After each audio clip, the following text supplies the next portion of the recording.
Hello, Louise Penny fans from around the world. Welcome. Today, we're very happy to have you joining us. It is a thrill and an honor to be welcoming you here. We are in Inspector Gamache's home province of Quebec. Vive Gamache. Thank you all for attending, and to Michael and Louise for making this special event happen. We're so happy that we're here today. I'm Kathy Swim. I am the chair of the Manitou Arts and Culture Committee, and I get the honor to introduce our MC and guest of honor. I'll start with Michael, who will be leading the conversation with Louise.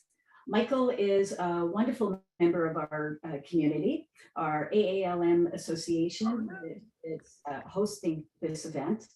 And Michael is the recipient of 3 Canadian Screen Awards, and he has also had 2 Emmy nominations. He's the CEO and founder of Muse Entertainment, which is an organization that produces the CBC series Coroner. He also produced the movie Aurora, 18 Aurora Tea Garden movies, which stars Candace Cameron Bure. And of course, now we have Louise, our guest of honor. Thank you so much for joining us. We all know a little bit about Louise, that we're going to learn more about her today. She's a valued member of our community here at Lac Manitou. And as you all know, she is a multiple New York Times #1 bestseller, also #1 USA Today, #1 of the Canadian newspaper Globe and Mail. Recipient of so many awards, Louise. It's a lot of, including 8 Agatha Awards. And we're so fortunate to have her here today. Her books produced in 31 languages, which is phenomenal. And she's also the recipient of the Order of Canada for her contributions to Canadian culture. So welcome, thank you so much. And I'll pass the baton over to Michael. Great, thank you, Kathy. Well, welcome everybody. It's really, truly a pleasure and a privilege for us to have Louise join us today.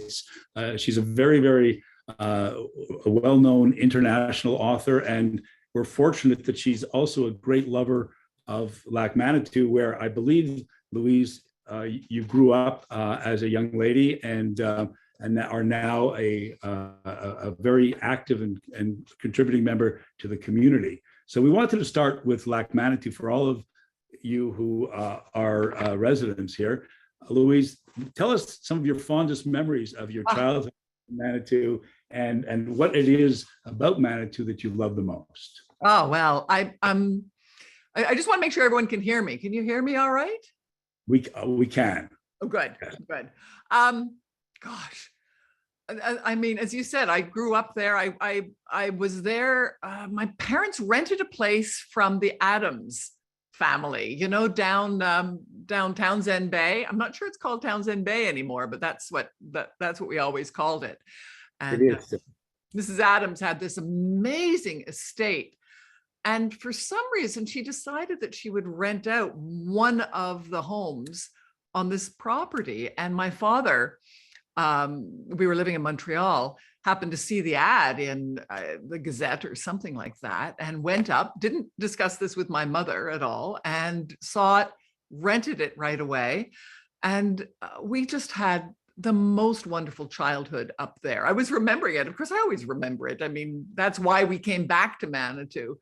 But I was remembering it especially today in anticipation of doing this, of the summers there with Vicki Harris and Hélène Richet and Sarah Dobell and the Elders and the Brunos. I had such a crush on Robbie Bruno. Oh my God. He taught us tennis, right? Well, he thought he was teaching us tennis, but really we were just standing on the other side just drooling. I stole his sweater. I don't know how I managed to do that, but I did, and just sort of wrapped myself in it all summer so I could smell him. And then Vicki and I decided we would make, God, we were about 10 years or 11 years old at the time. I guess it was a sleepover at Vicki's place. And we decided, because she had a crush on him as well, who didn't, that we would make him a tennis racket out of chocolate chip cookie mix. So it was made from chocolate chip cookies. And for some reason, we decided to stain it or dye it green. I don't know what got into us. We couldn't even have the excuse that we were drunk. We must have been high on sugar or something. So we made it in the shape of a tennis racket, and we're taking it to the oven, and somehow it fell upside down on the floor, and we started laughing so hard. I know for sure I peed my pants. I'm not sure whether Vicky did or not. Wow. Robbie did not get that. We won't print that memory, Louise. I promise you. Well, I was 10 years old. I can live through the humiliation. Hasn't happened recently.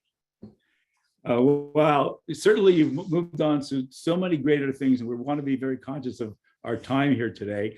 And we wanted to start with State of Terror and this amazing book that you wrote with an amazing person. So I think a lot of people want to know, and if you're able to tell us, we'd like to hear from you what it was like to work with Hillary Clinton. How did you prepare yourself to work with the former Secretary of State, the former First Lady, and the former candidate for the presidency of the United States? I know, and she actually won, which was really annoying. She and I were friends beforehand. This wouldn't have happened if we didn't know each other beforehand. And so we met after the election, which I think was really a good thing on many levels. One was that she knew for sure I wasn't moving into her orbit because I wanted anything from her. She, at that stage, was, she'd been shattered by such a terrible loss.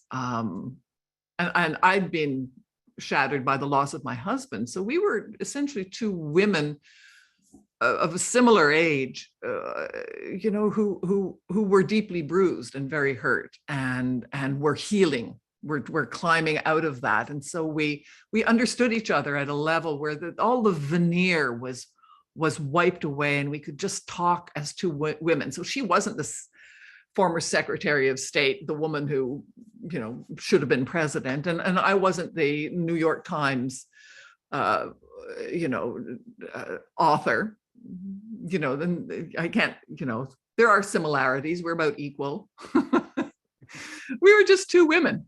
And we had a blast when we first met. I went to Chappaqua for a weekend with her best friend, Betsy, who became a good friend of mine, who's in the book. She's put in the book for many reasons. One was that we both loved Betsy. And the other is that she passed away a couple of years later from breast cancer. And we wanted to memorialize her and immortalize her in the book. But it was during the pandemic when we were approached by our agents. A good friend, Steve Rubin, who ran one of the big publishing houses in New York, knew that I was a friend with Hillary. And so he was the one who sort of approached and said, "Do you want to do this?" And I said to my agent, let me think about it, because I'd never written a book with anyone else. And I know my process, and my process is very private. I don't let anyone see anything until it's as good as it can possibly be. In fact, I've just sent in the manuscript for book 18, but nobody sees it until it's as good as I can possibly get it. And that's generally 4 or 5 drafts. So now I'm having not only to work with someone else, but she would actually have to see just how really crappy my first drafts are. And her reaction was actually much more human. Her reaction was that she didn't want it to ruin our friendship, which gave me pause, because I thought, just what was she planning to say to me that might ruin our friendship? I think it helped that it was in the pandemic.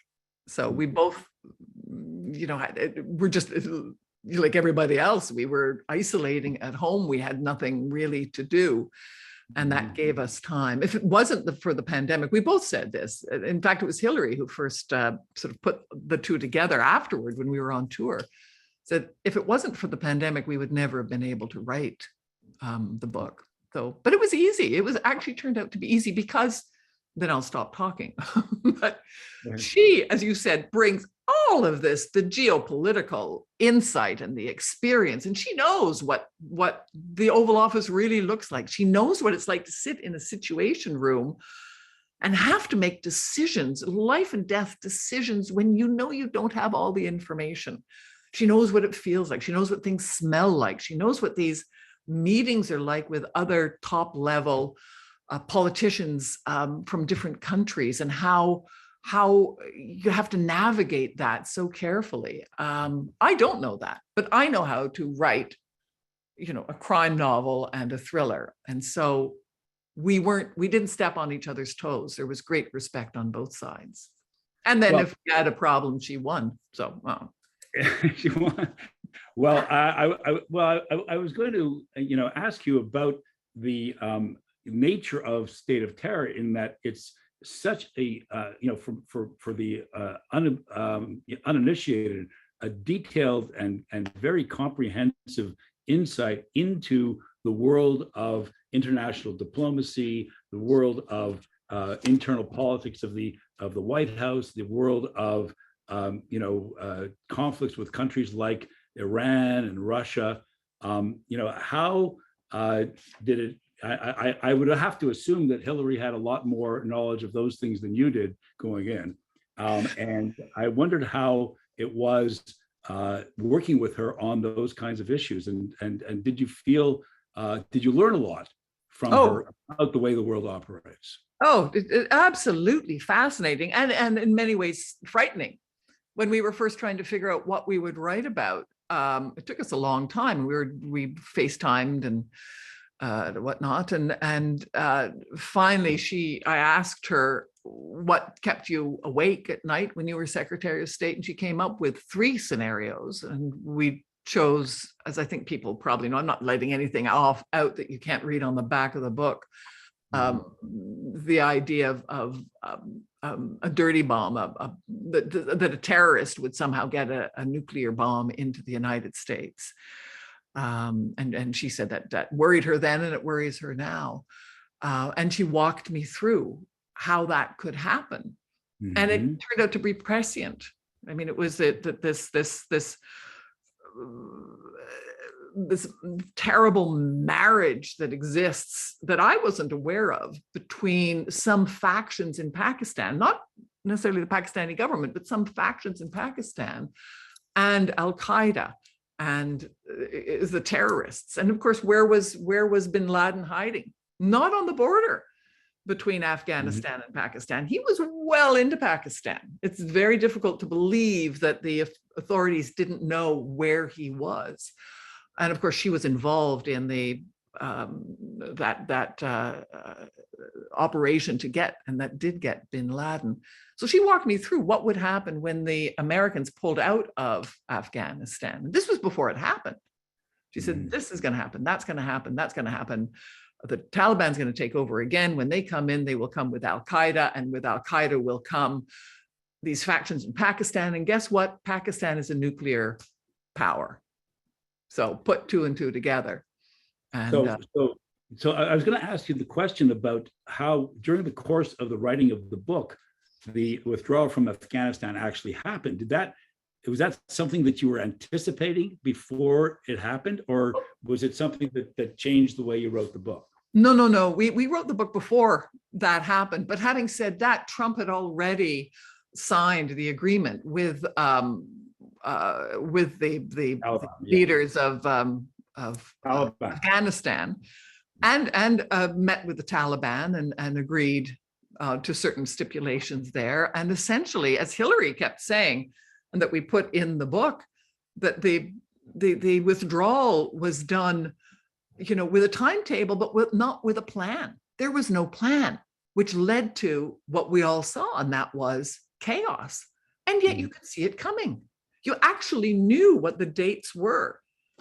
So it was, I actually happened to be with Hillary and Bill here in Quebec. We were at Hovey Manor for a week in August when the Taliban swept through Afghanistan. And I remember seeing her, we were all trying to get people out of Afghanistan on phones and trying, I mean, it was just insane. It was panic. And she was on the dock at Lac Mem from Magog, crying. She was crying out of frustration because she couldn't get the women on the plane that was on the ground. She couldn't get them in, like 250 women who were, and then the plane took off with like 5 people on it. And she was just so angry. And if Hillary Clinton couldn't do it, and then she finally managed to get hundreds of women out, but. Well, you're touching on another subject I wanted to ask you about, which is the fact that you have a character in the book by the name of President Dunn, who bears some obvious similarities to a certain ex-president of the United States. How did your readers react to that portrayal, and have you had any pushback from the Trump world at this point?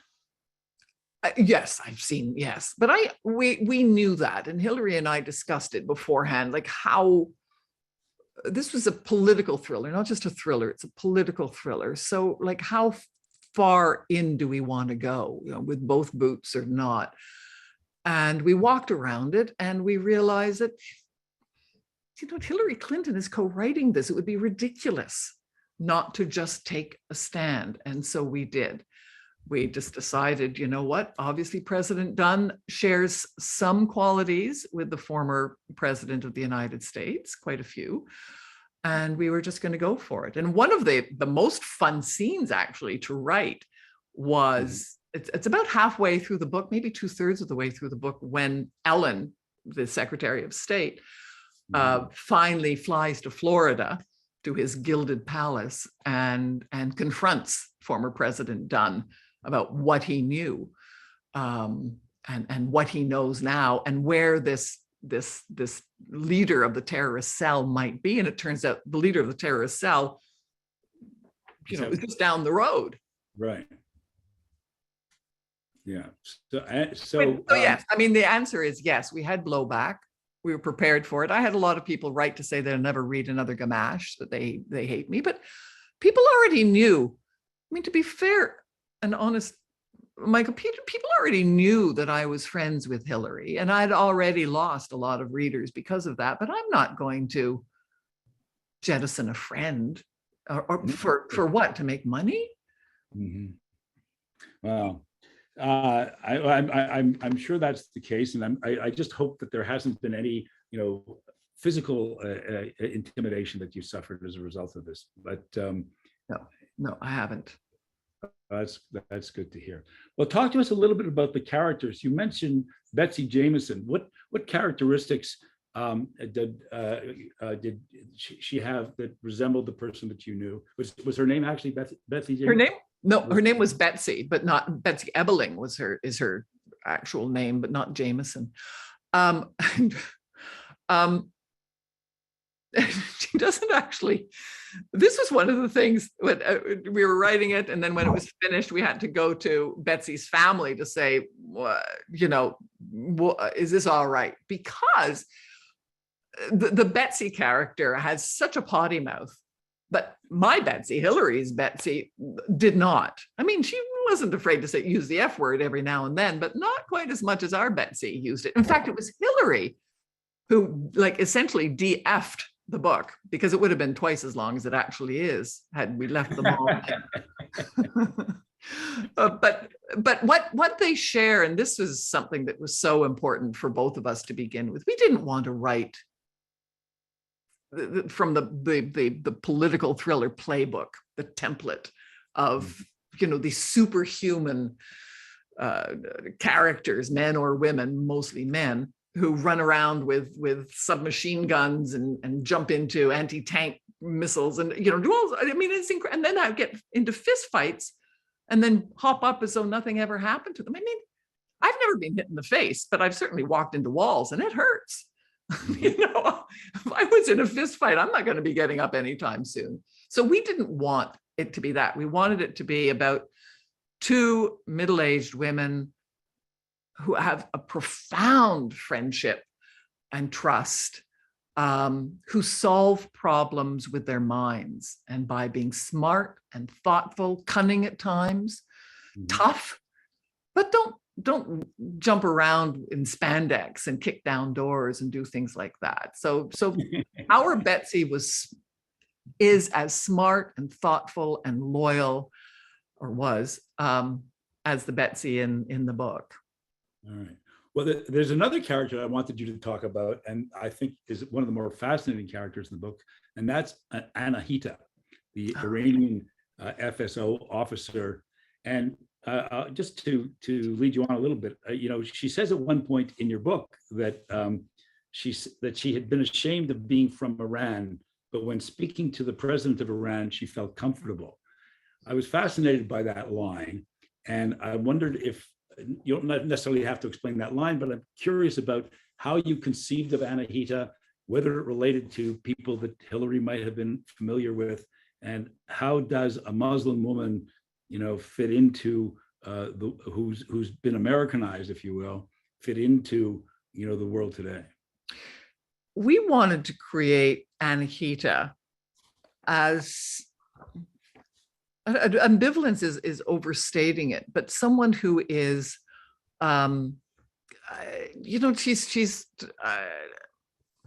there's a duality, obviously. There's that sense, and her family has come to the United States under false pretenses. And again, I don't want to give too much away.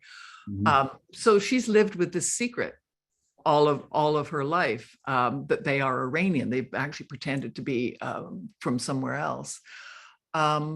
But she finds when she, along with Ellen, ends up traveling to Iran, it was really important to me, and I think to Hillary as well, that we not paint anyone with a broad brush, that there nobody be, including President Dunn and others, be just caricatures. We wanted the characters to be complex, and perhaps especially Anahita, so that she is absolutely American, but at her core too, she's Iranian, and she finds when she goes to Iran for the first time in her life, a sense of belonging that she hadn't expected to have. And the same when she's talking to the president of Iran, there is a calm that comes over her that she hadn't known before, because she'd spent all of her life pretending to be one thing, and suddenly she doesn't have to pretend anymore. That's quite a moment, though. Her sitting in front of I think the Ayatollah, effectively, and not being treated as anything other than a normal human being. Would that actually happen in the world, as far as you and Hillary are concerned? I don't know, but both Hillary and I talk a lot about, well, we did, not anymore. Now we sort of moved on to other things, about those scenes set in Iran and how to handle them so that they are, again, the characters, the Ayatollah, the others there are complex. They're not evil. They're not good. They're just people trying to get their own agenda in place, which is an agenda that we don't happen to share, but we wanted to show that as well. And the same with Anahita. I don't know whether, and Hillary didn't know whether that would actually happen. But the thing is, in that scene, they both have agendas. Ellen, the American contingent, and the Iranian contingent, and there is a sliver of common ground, and that's what they managed to find, because they have the same goal in mind. Oddly, not oddly, I mean, it's just happens to be that they both need the same thing to happen. Well, and certainly your portrayal of things in Russia in that book seemed to have been very prescient. And I'm wondering, how you came about that, or what made you think about, what was going on in Russia, as we've now learned is going on almost on a daily basis there. Well, a lot of that, of course, was Hillary, because as she said, through her campaign and through her career as the Secretary of State, there was such an obvious loathing that just radiated off of Putin toward her, possibly partly because she was American, but certainly because she was a woman with very strong opinions who would stand up to him. And we wanted to bring that into the scene, but again, subtly, so that there's a part where, and I think it's all often telling, where it's called like a man spread, where he's sitting on the chair with his legs wide apart, and it's like essentially giving someone the finger. And there's just all sorts of games that he's playing. But what I loved about writing this and with Hillary was not having the women react, because clearly he wants them to react, and having her understand that this is a game, and she's been invited onto a field and it's his field, and she's not going to do it. She's not going to get angry. She's not going to react. And the calmer she is, the more angry he becomes. And so it's interesting to see how the attempt to diminish women, not just women politicians, I think any woman has had that experience where they've been marginalized and diminished, and how to handle that. And Hillary talks about, always as the Secretary of State, that so often happened when she was in high-level meetings, and how to handle that situation and see the long view. Not because it always feels good to, burst out and explode all over someone. That's the short term. But if you really want to get something done, that may not be the most effective way to do it. Well, it's certainly a fascinating insight into the strength of Hillary's personality, that she was able to put up with that kind of treatment over so many years and come out ahead the way she did. So, that and the frustration, we wanted to get that in essentially the first scene of that she could talk about peace in the Middle East, or some big breakthrough somewhere else, or the North Korea, and all anyone was interested in was her hair, or what she's wearing, or what her shoes look like. So for all of us here in Quebec, one of the fascinating, and of course, all of your readers of the Inspector Gamache books, one of the fascinating aspects of the book is the fact that he actually appears in this book. And it was, but the question that I was asking myself, I'm not sure if other people did, is how do you turn to such a very patient interrogator like Gamache, and fit him into a story, a high octane story about terrorism? And did you feel that there was a contradiction in the action? Well, no, I mean, I know you've read the Gamache books, and there's a lot of action there. They aren't cozy little crime novels set in a little village. There's there's a lot happening there. So he's known as a man who can be both thoughtful but also act when he has to. And so no, there was no contradiction at all in tone or in content. So I felt very comfortable doing it.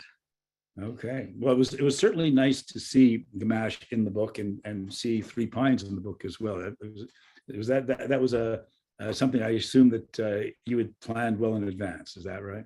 No, a lot of what I wrote really happened, as most writing does, as you're going along. I just knew that one of the characters had to get away, had to hide, find some place to hide.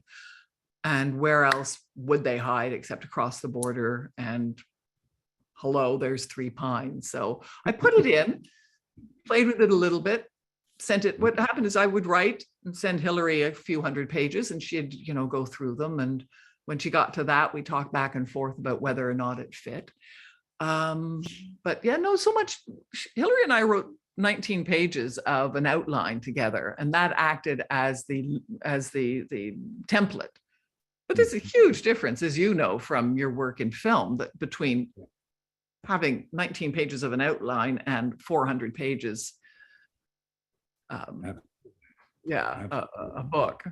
All right. Well, one of the other things I know from film is that, and it comes up at the end of the book, is that if you seem to have a reference to another possible terrorist attack on the last few pages of the book. Are you now planning to do a sequel? I think Hillary and I right now are just the paperback just came out on Tuesday of State of Terror, and we're just enjoying this right now and taking a bit of a breath. But it was done obviously on purpose so that there was a chance of a sequel if we wanted to do it and see how this book was received, and it's been just wonderfully received. So we're happy now. It's the publishers would like us to do it, but I think we just want to enjoy ourselves for a little while, and I want to get back to Gamache. Okay, well, you're about to write another or publish another Gamache book soon, so we're all looking forward to seeing that as well. Yes, in November. But speaking of State of Terror, it's been announced that you've sold the movie rights to the book. Anything you can tell us about that? I'm sure the audience would love to hear. No, it's still, to be honest, yes, but we're still in negotiations with the film company. And so it's, these things take time and it may not actually, work out. I know a little bit about film companies, so so what these negotiations are like, right? You think you can see the finish line and then suddenly everything falls apart. Right. So we want to make sure that it's handled, with respect and properly, and frankly that we have enough input into it, because these characters, as I said, we've got Betsy there, who we love. Ellen was named after someone I didn't know, but Hillary knew. There's a character in there who's a homage to my late husband. So these aren't just characters tossed in there for fun. These are people who are profoundly important to us. Great. So I'm going to turn to Kathy Swim here now. We've had some questions coming in on the chat line. Kathy, you take over here and pose some of those other questions to Louise. Yes, a few people were interested in your editing process. Unmute yourself, Kathy. You had. Sorry, no, Kathy, you have to unmute yourself. Oh, I can hear her. You can't? She can hear me. Okay. Yeah. You mentioned that you do 4 or 5 drafts. What can you tell us about your editing process that you go through? Oh, it's awful. They say good writing is actually editing. Good writing is actually good editing. It's what? It helped me a lot. I was a journalist for many years with the CBC, which I think is why I have so many murderous thoughts, but that's probably another topic. But what it did help me to do, I used to do documentaries, radio documentaries, and you get very good at listening very closely to what people are saying and how they're saying it, and issues of pacing. And I used to love the editing process of winnowing it down, of understanding what the message is, of what the focus is, of clarity. So what I do is my first drafts are really long because they're all experimenting with this idea and that idea. I start with an idea, of course, and then often it will evolve into something else. And I have to give it that freedom to grow and to explore.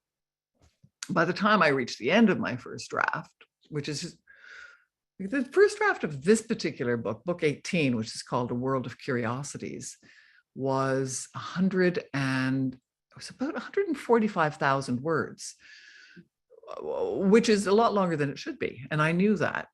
But by the time I get to the end, I know what it's about. And so then I go back immediately. Some people give it a pause, but I can't, because by now I've got it all in my hands. I know what it is. So I have to go back immediately and start moving forward through it and start clearing away things that don't fit in with the themes. Because my books aren't about murder, of course. I mean, and they're proudly crime novels, proudly murder mysteries. But I describe it as the Trojan horse that allows all sorts of other themes to be brought into the conversation. And I spent a year writing, so it doesn't interest me to write for a whole year about murder. I want to write about all the repercussions, the harmonics that come out of that. So anything that doesn't fit in with that gets dropped as I move forward, like a bit of like a snowplow. although I do think of it more like clearing away the merde, but anyway, let's discuss it as snow. And shaping it. And then that's really done with a very sort of a broad trowel. And then I go back immediately and do a third draft. And the third draft really is about pacing. It's about structure. The fourth draft is often more about just making sure that the characters are who they should be. And that's really the fun one, because then I get to put in all these little grace notes, all the little turn of phrases and little the conversations that the characters might have, all the fun stuff, because all the serious stuff is already being done.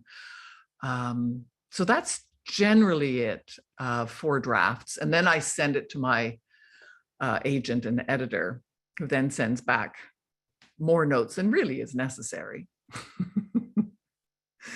And we do it again. Thank you, Vanessa and Barb, for that question. We have a couple more questions from the audience, and this one's from Olga. Now we're going to move on to the Gamache series, and where do your ideas come from? The wonderful Gamache books. You know, they come from all over the place. I carry around a notebook wherever I go, and I'll rip stories out of magazines or newspapers, and I've got them all over the place. There's one over there. I've got them pinned onto cork boards, and sometimes it takes years.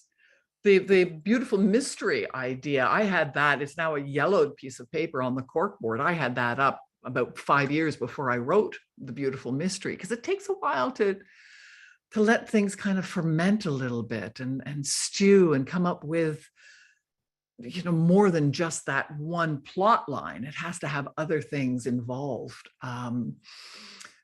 So it'll come from poetry. Sometimes it's a couplet from a poem, because really good poetry is synthesizing emotions, and really good crime novels, or any novel, is about emotions synthesized.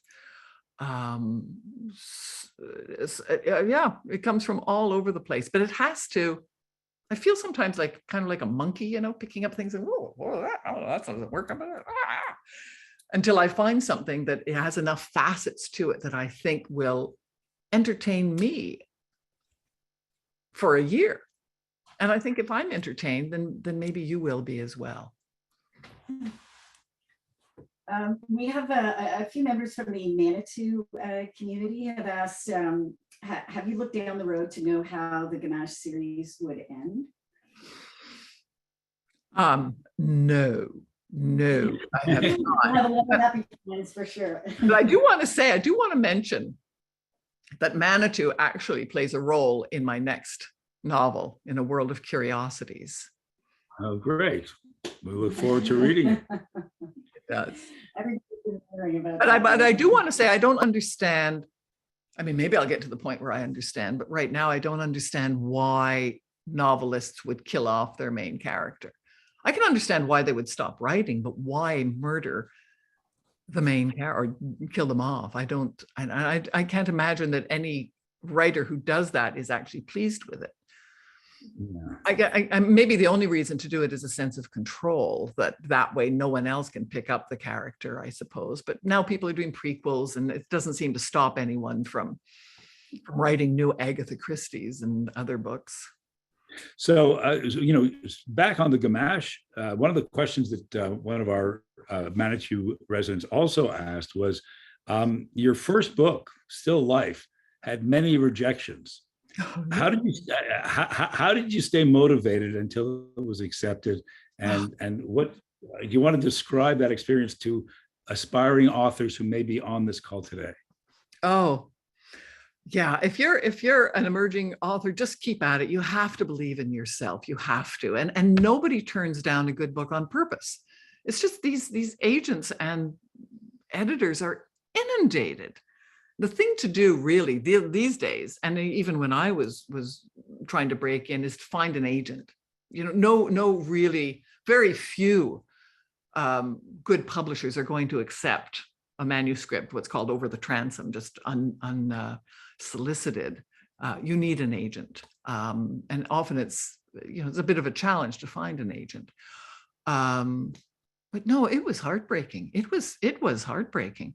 I got so many rejections. It was at a time when this was before you would put it on the computer. So I would have to send it out, a letter with a self-addressed stamped envelope, and the first 3 chapters and a synopsis. Granted, I don't think I wrote very good synopses, so my bad. But I sent it out, and I would take it down to the postmistress in Sutton, my village, and I would say a little incantation over it, and she's like, "Oh my God, who is this woman?" And there were like 50 of them. I'd go down every second day and send one out. And then I'd go immediately to the mailbox at the end of the dirt road, just in case the agent who I only just sent the manuscript to had gotten back to me. I would start worrying about it immediately. And I only got 1 letter back. I mean, I must have sent out 50 of them. And it was my own covering letter with "no" scrawled across it.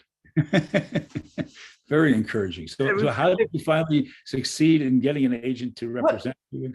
And to be fair, I honestly, at that stage, there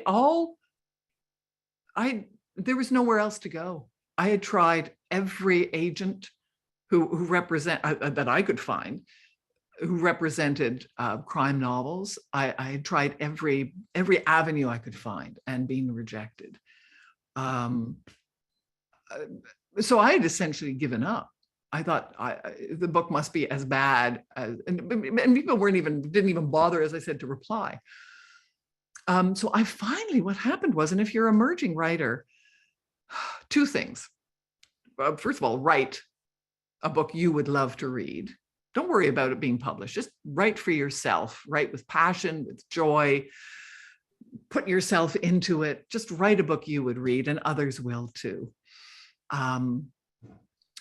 Make sure before you send it out, it is as good as you can possibly get it. Do not send a first draft out. Go over it. And when you think it's as good as it can be, go over it again. Do not show it to people unless you know they're going to be kind, because you're going to be vulnerable. This is your dream. You've put years perhaps into this, and people can be sometimes intentionally, often unintentionally cruel. So be very careful about who you share your manuscript with. And then do your homework. And finally, what happened was, and find out what broke it for me was that I entered the manuscript into a best unpublished first novel contest. And there are quite a few of them. And after my experiences, Michael and I helped set up one here with the Crime Writers of Canada. So if you're a crime novelist, look at the Crime Writers of Canada CWC website. There is the best unpublished novel category. But there are others. And I happen to have entered one in the the UK, and was shortlisted. And that's how I found my agent. Wow, interesting story. Lots of lessons for aspiring young writers out there. Speaking of your early writing career, or I should say the Gamache books, your books provide powerful messages, the Gamache books do, about the integration of linguistic groups in Quebec society. Mm. And they are bestsellers in both French and in English. We know that. Can you tell us a little bit about the differences, if any, of the reactions between Francophone readers and Anglophone readers in Quebec? And what can you tell us about the reactions generally in Quebec about those books? Because it's, certainly to my mind, it's a very, poignant expression of the kind of, personal relationships that are so positive to all of us in this province. But yeah, and never more important than today. With the book, yeah. Yeah, no, and it was important to me. I think with the first book, as I got into the books, I think I became bolder about discussing that.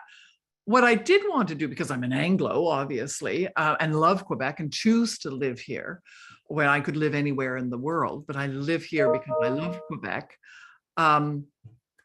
In the first book, what I wanted to do was show, sort of mock a little bit the Anglos. So I had Beauvoir who doesn't, he speaks some English, knows some English, but is actually completely perplexed by the Anglos. So I wanted to be a little bit mocking about the Anglophones and mocking about his own ignorance. So, both get it. And I wanted to be even-handed and still want to be even-handed about it. I feel very strongly, my books are love letters to where I live, and consciously so and intentionally so. And part of the reason I live here is because of the duality, the French and the English. And I have never been made to feel like anything other than a full citizen of this province. And even though, my French isn't as good as it should be, I wish it was better. I struggle, but I still speak French. And I think that's very important. But what was really important to me was to reflect my reality. And that is that on the street level, where I live, and I live in Knowlton, Lac Brome, but obviously have the place up at Manitou. We all, you speak both French and English. We have French and English friends. We'll discuss politics because everyone talks politics in Quebec, but there isn't the acrimony. That seems to happen at a political level. But on the street where we actually live in our homes and our relationships, there is no acrimony. We all get along. I think, it's a shame often these solutions that the governments come up with to problems that don't actually exist. So I wanted to reflect that. And the reaction in the Francophone community has been extremely positive, which is a relief. And I think that's because I've been even-handed. I mean, the Anglos are, I've made it clear that, often we are the architects of our own problems. And I think that's often the case here. So I've tried to be even-handed with when it comes to the politics. All right. We have some more questions from the chat line. Kathy, take it away. Well, a good follow-up question came from Anne from Manitou, pertaining to what you've just spoken about. Do you think your Canadian setting helps your popularity and gives you an edge when readers are looking for mysteries? That's a really interesting question, because one of the reasons my book was turned down, and one publisher, Canadian, told me to my face that nobody would read a crime novel set in Canada. Now, what do you say to that? So's your mother? I didn't know what to say. And this was before the books were published. I thought, maybe he's right, but I'm not going to change. The setting is a character. It's so important to me. I'm not going to change it. And if it means it won't be published, then it won't be published. I think what has happened or happened back then is that the publishers didn't credit the readers with as much openness as there is. There's a thing called literary tourism. And I love reading novels set in places I've never been, and frankly, often I don't even want to go to, but it's fascinating. And I think that's what's happened here. I think it helps that it's Quebec.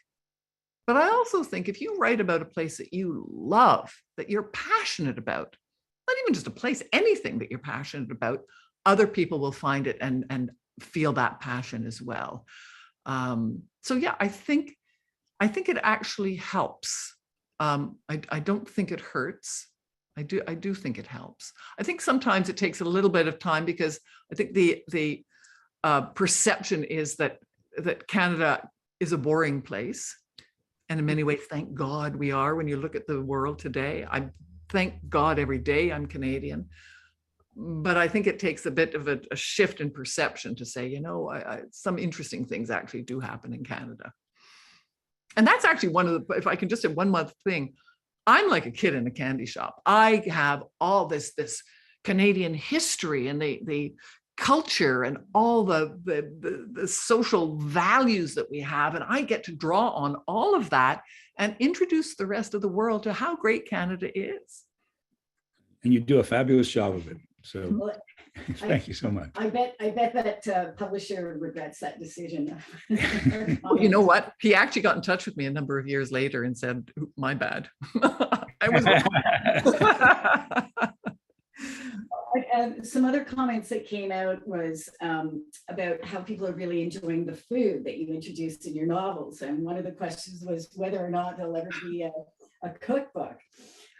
There's actually two cookbooks, but they're not full cookbooks. When we've discussed with the publishers doing a cookbook, my Quebec publisher, who's just wonderful, Louise at Flammarion, Quebec, is very keen. And she does, her imprint does a lot of really outstanding cookbooks of Quebec chefs. And she wants to do one based on the Gamache books. And I'm very keen as well. But it's a process. So we'll see. She's put out a limited edition in French cookbook, and my American publishers have put out, when The Nature of the Beast came out, they put out a cookbook that you can actually get online at gamacheseries.com. It's called The Nature of the Feast. Oh, great. Now, one other question that's popular with the audience is about the television series. Can you please talk to us about that? Well, Michael is probably in a better position to discuss it than me. Michael's one of the co-producers. Well, all I can say at this point is that it's going to be on Amazon in December, and there's the first 8 hours are covering 4 books have been shot and are being edited and translated, and there's going to be a very, very big publicity push for the show. We'll see how it plays out, but everybody's optimistic, and Amazon has at least gone to the step of commissioning the writing for the second season. So we're optimistic that's going to happen as well. And and Alfred Molina plays Gamache. So that's I think that's outstanding casting from what I've seen. Yeah, absolutely. So a couple of other questions that came up. One of them's a very particular question in the Gamache books. There's a small white church in the book that has now been bought and sold, I believe, at least according to our questioner. What is the significance of that church? Do you know? Or is it something that resonates in any particular way for you? That's a lovely question. I've never been asked that. I wonder if it's someone from this area. Yes, it's St. Aidan's Church in Sutton Junction. And it was in disrepair. And yes, it has been bought now. And I don't know what the plans are for it, but I'm glad it's been bought, because whoever has bought it will restore it and make sure it doesn't fall down. It's a lovely little white chapel, and it served as an inspiration for the church in Three Pines. And that was the church Michael and I used to go to for Christmas Eve services. And it's just this tiny little village. I mean, they are, as we know, all around Quebec, these little chapels. And so it really is a place where I met many friends there for the first time. When you at some stage in the service, they say turn around and greet your neighbor. And so we greeted our neighbor, and a couple who became our close friends, Kirk and Walter, were in the pew right in front of us our first Christmas there. And they turned around, introduced themselves, and then said, "You're new to this area. Do you want to come by? We're having people over for dinner after the service." So we went by their place, and that's where we met all sorts of people who have become friends. And that was in 1999, so many years ago. So speaking of the Eastern Townships, I understand that there's a tour of places that figure in the Inspector Gamache books. How do people get access to that tour? Can you tell us about, if anybody wants to do a visit of the places that inspired you? Is that still on, by the way? Yes, no, it is. And that's a really good question. It's run by a woman named Danielle, and she does a fabulous job. We, when she approached us about whether she could, because I'm very protective of the world that I've created, very protective of the material the things that we sell, the mugs and other things, many of which, a lot of the proceeds goes towards certain charities. For the tour, I couldn't tell you right now how to find it. If you Google probably Three Pines Tours Eastern Townships, it would come up, or you can get in touch with Danny and Lucy at Brome Lake Books. They have a relationship with Danielle. And there's also one in Quebec City that is superb. And again, that we worked with the people who put it together to make sure that it is on point. And that's specifically for the Bury Your Dead book, which is obviously set in Quebec City. Yeah, well, that Bury Your Dead book was fascinating, if I've got the right title, because of the presence of this Anglophone historical society that played a part in that book. I was wondering, and this is a personal question, whether it actually exists and whether you actually met people from that, or is that a complete creation on your part? No, it exists. It's the Lit and His, the Literary and Historical Society Right. in Quebec City. And it's in a building called the Morin Center. And it's right in the middle of old Quebec City. Right. Michael and I went to Quebec for about a month over the course of the Winter Carnival and whatnot, and sat there and took notes. And so I tried to recreate it almost exactly. It's a fascinating place, and one that many people who've lived their entire lives in Quebec have no idea it exists. I love doing that. I tried to do that with the Paris book as well, as find these little out of the way places that are just gems that most people would never find. Well, and the fact that there's that literary history in Quebec City, which we Montrealers all know very little about, is a fascinating topic. Yes, the Anglophone community's deep roots in Quebec City, and most people don't realize that at all. Yeah, absolutely. Okay. Sorry,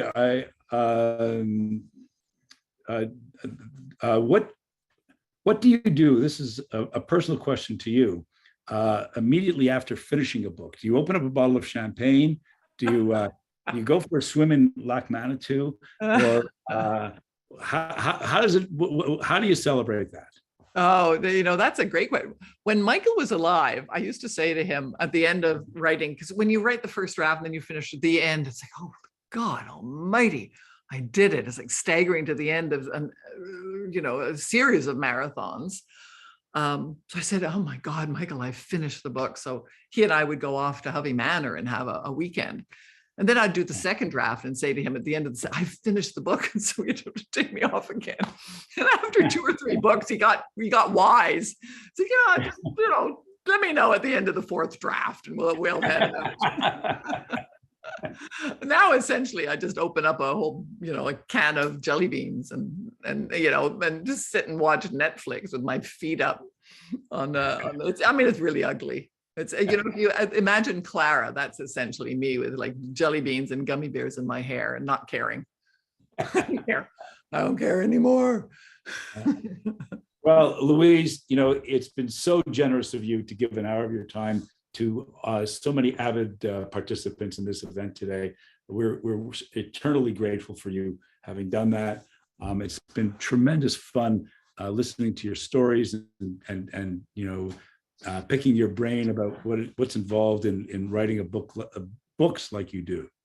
And I have to say that we're your biggest fans. We're so proud of everything that you've accomplished, and we wish you the best of luck with the new novel and with everything else you do. And we're looking forward. I'm sure the audience is going to be excited to watch the television series as it comes out in December. So you'll at least have us there for you. And thank you, Michael and Kathy. And I know how hard you worked on this and getting all the logistics and putting it together the way you have. I mean, you've just, to be honest with you, at this stage, I'm a little bit tired. So I've been saying no to most things. But as soon as the two of you approached me, I think it was actually Kathy who approached me for Manitou. I'd do anything for Manitou. Manitou shaped me a lot. And, it was our safe place. My brothers and I talk about that a lot. And so I have great loyalty to Lac Manitou and great gratitude. It's a healing place. It's a wonderful place. We certainly feel that way. So thank you from the bottom of our hearts for everything that you've done and for what you've just said about our lovely lake. We appreciate that very much. Thank you. Take care. Thank you, all members of the audience, for putting in your time and Yep. for joining this wonderful event. We appreciate it all very much. Thank you all. Thank you. Bye-bye. Bye. Right.